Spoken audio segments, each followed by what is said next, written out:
तो UK 8080 paper leak मामले में जन सुनवाई हुई है। मामले में गठित एक सदस्यीय टीम ने जन सुनवाई की। जस्टिस यूसी ध्यानी की अगुवाई में जनसंवाद हुई और इस सुनवाई में बड़ी संख्या में छात्र इकट्ठा हुए, शिक्षक भी मौजूद रहे। छात्रों और शिक्षकों की शिकायत पर दर्ज दोषियों के खिलाफ सख्त कार्रवाई का आश्वासन दिया गया है। तो यूके 8080 पेपर लीक मामले में गठित एक सदस्यीय जस्टिस यूसी ध्यानी आयोग ने हरिद्वार में जन सुनवाई की। सुनवाई हरिद्वार रुड़की विकास प्राधिकरण कार्यालय में आयोजित की गई, जिसमें बड़ी संख्या में परीक्षा देने वाले छात्र, शिक्षक और कोचिंग संचालक मौजूद रहे।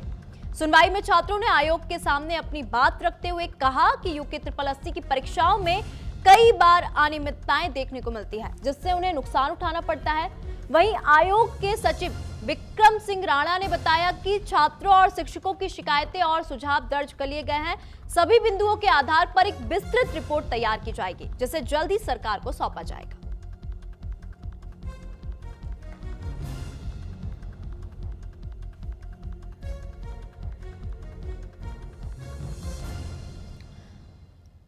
तो बात कर लेते हैं उत्तराखंड के सबसे चर्चित पेपर लीक मामले की, जो कि है यूके 8080 पेपर, जिसको लेकर जन सुनवाई हुई और इस जन सुनवाई में बड़ी संख्या में छात्र मौजूद रहे, वहीं शिक्षक भी मौजूद रहे और कोचिंग संचालक के लोग भी इस सुनवाई में मौजूद रहे।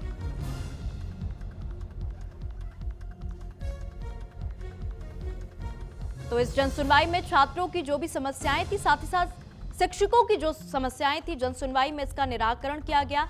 तो यूके 8080 पेपर लीक मामले में लगातार धामी सरकार जो है बच्चों के साथ मैदान पर उतरी है।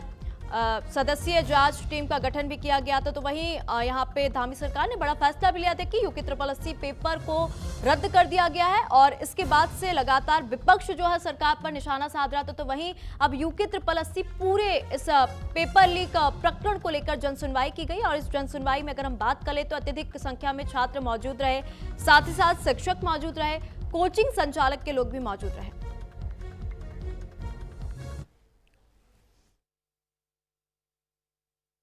प्रजापति है, मैं विलेज पोस्ट सापुर सिल्ला खेड़ा जिला हरिद्वार से हूँ। जो हमारी 21 सितंबर को जो आयोजित परीक्षा की गई थी, वीडियो और पटवारी की परीक्षा, वो कैंसिल हो चुकी है और अभी जो यूके 8080 विवादों में क्या बात रखी आपने यहाँ? अभी विवादों में चल रही, मैंने ये बात रखी सर से, जो गढ़वाली कुमाऊनी 20 नंबर की हिंदी पूछी जाती है एग्जाम में, सिलेबस में दे रखी है हमारे। अगर उस सिलेबस में जो 20 नंबर ना हिंदी ना देकर गढ़वाली और कुमाऊनी 12-13 क्वेश्चन डाले जाते हैं, इसीलिए प्लान हरिद्वार और उधम सिंह का बच्चा इसलिए बाहर हो जाता है एग्जाम से। और मेरा मानना यह है कि मैंने जो जज साहब रखे थे यहाँ पे आयोग के, वो जांच कमेटी के, मैंने उनके सामने अपनी बात ये रखी कि सर जो 20 नंबर की हिंदी है वो हिंदी दी जाए 20 नंबर की सिलेबस में, ना कि गढ़वाली कुमाऊनी क्वेश्चन। विभिन्न मुद्दे पर अपनी बात रखी, भ्रष्टाचार पे भी रखी और जो हरिद्वार विशेषकर प्लेइंग के छात्र हैं उनके लिए बहुत ही जरूरी है कि जो उत्तराखंड अदनी चयन अपना पेपर बनाता है उसमें गढ़वाली कमाउने की भरमार है।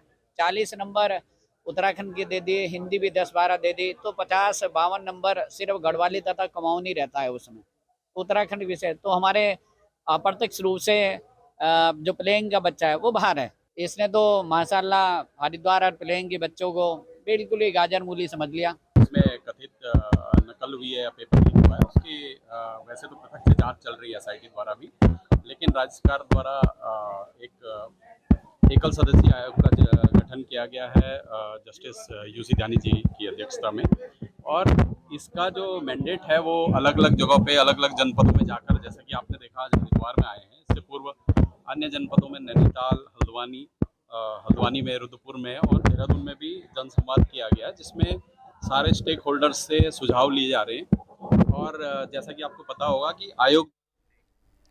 इसी के साथ वक्त हो चला है छोटे से ब्रेक का, कहीं मत जाएगा, चल लौटेंगे।